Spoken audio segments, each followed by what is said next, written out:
Hello and welcome to Business Africa with me, Ronald Kato.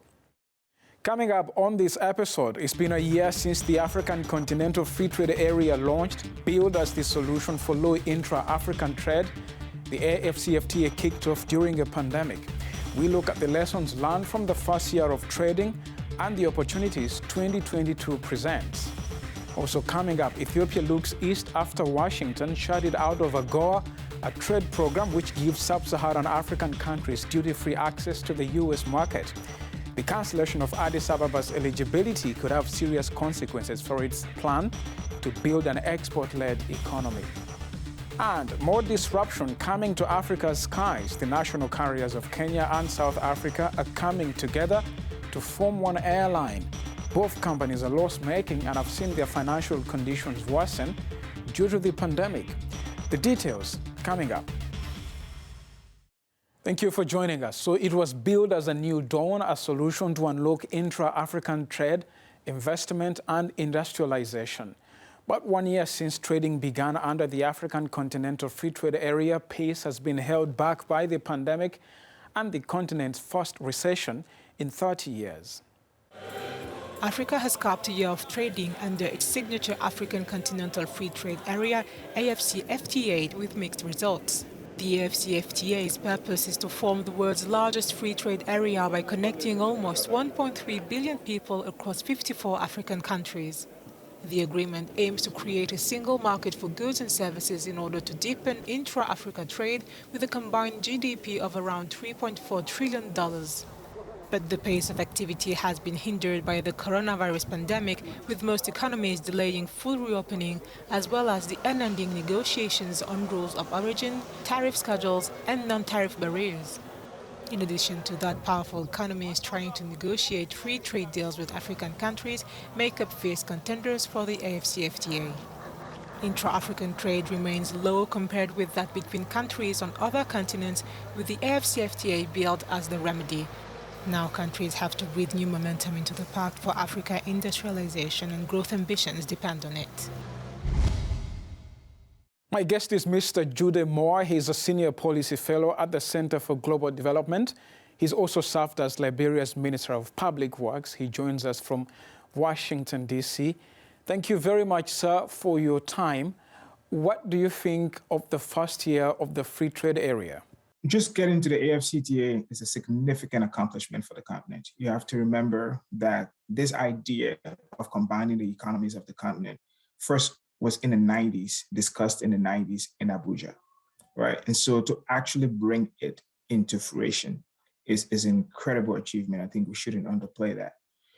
But I think it has been slightly difficult, and this difficulty is to be expected. First, some of the difficulty has absolutely nothing to do with us. First, it is the pandemic. It's really, really hard to launch a trading scheme in the middle of a pandemic with all the lockdowns and stuff. And so the pandemic has imposed significant restraints and constraints on how much could actually be done. The final thing I would say is, like, I'm not really discouraged, because this is a decades-long process and not one that's going to happen in 1 to 2 years. And so I think there were some really bright spots, but also the clarity of how difficult this path would be is what we see from the first year.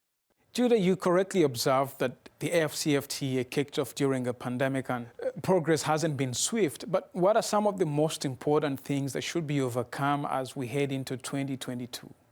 I think you're onto something there. So first, one of the things that we have to resolve is going to be a dispute resolution mechanism, right? Because we've seen, whether it's between Kenya and Uganda or between Uganda and Rwanda, these non-trade barriers, these become an issue.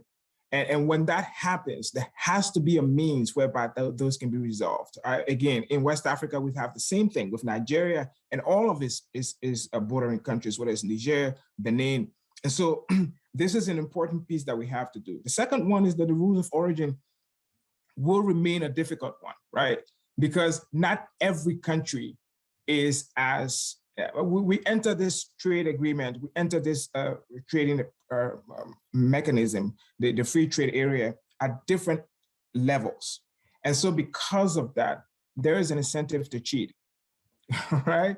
And so you want to clarify rules of origin. I'm not saying that anyone wants to undermine the process, but losers will have an incentive to cheat. And so because of that, it is important for us to be able to, and then we have to address that question of losers, because some countries are going to benefit from the integration of the economies more than others. How do we compensate those who end up being losers? Judah, the free trade area is all about the intra-African trade, but you cannot discount the role of Africa's external partners, can you? What role can those partners play to help the success of this program?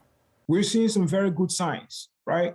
When Prosper Africa, which is this new US policy toward the continent that was developed under the Trump administration and kept by the Biden administration, when it was first introduced, the goal was to double two-way trade between Africa and the United States. And the US created a development finance institution for the first time that will finance the kind of investment that will lead that to happen. So you see on the US side, there is not just talk, there are policy actions that are in place to make that happen. For the Chinese side, same thing. You saw at FOCAC, one of the most important commitments made by the Chinese at FOCAC was over the next 3 years to take African exports to China to $300 billion.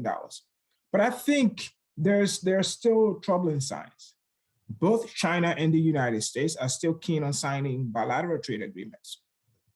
And the bilateral trade agreements take away from what we're trying to do as a continent, right? We're trying to go in a multilateral, and because when we negotiate as a multilateral bloc, we have more leverage than when we negotiate as individual countries. And so as long as the US and China continue to pick us off one by one, then even though they have these huge mechanisms in place that supposedly will help the integration of the continent, their action, on the other hand, undermines that integration. Judah, nice to have you. Thank you very much for your time. All right, no worries, Ronald, and Happy New Year, bro. Now, Ethiopia is scrambling to find new export markets after being shut out of the lucrative US market over human rights concerns. Addis Ababa's industrial parks, which have grown on the back of exporting textiles to the US, now face the prospect of shutting down, along with tens of thousands of jobs. The government in Ethiopia is considering its options after being excluded from a trade program by the US. On January 1st, 2022, duty-free access from sub-Saharan nations to the US under the AGOA program was formally revoked. The issue raises questions for the textiles and coffee industries. In 2020, both sectors made an estimated $245 million worth of business. The development will likely push Ethiopia closer to China, with which it already has a deep relationship.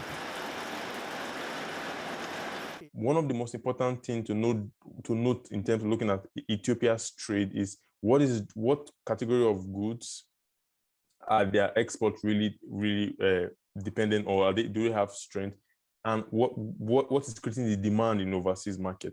Ethiopia would have to look at these new emerging markets, know what exactly could drive demand for what they have, and see how they can facilitate exports, or at least boost exports going into those markets. The Ethiopian government has protested the exclusion, eager to protect thousands of jobs in textile factories.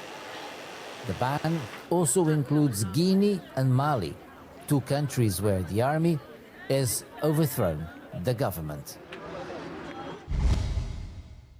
So 2 African carriers desperate to stay afloat are joining hands to form one airline.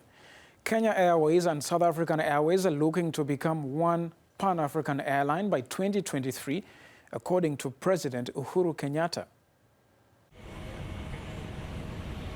The national flag carriers of Kenya and South Africa will partner to form a new airline expected to launch in 2023. In his New Year's Eve address, Kenyan President Uhuru Kenyatta announced that the airlines will combine operations to form what he called a Pan-African airline. Uhuru visited South Africa last month, and it is expected that Kenyan Airways' South African Airways deal was reached during his two-day tour. Both airlines are loss-making, depending on cash injections from state coffers to stay afloat. Kenya Airways KQ has suffered dire financial losses since the coronavirus crisis upended global air travel. It posted losses of more than $300 million in 2020 and lost more than $100 million in the first half of 2021. KQ's would-be partner, South African Airways, returned to operations in September 2021 after a one-year break. Since 2018, the airline had amassed close to $1 billion in losses. If realized, the new airline would rival Ethiopian, the continent's largest and only profit-making carrier, which had managed to shake off the adverse effect of the pandemic by quickly pivoting to cargo. And that wraps up this edition of Business Africa. I am Ronald Kato. The news is next on Africanews and at africanews.com. Bye for now, and I'll see you on the next episode of Business Africa.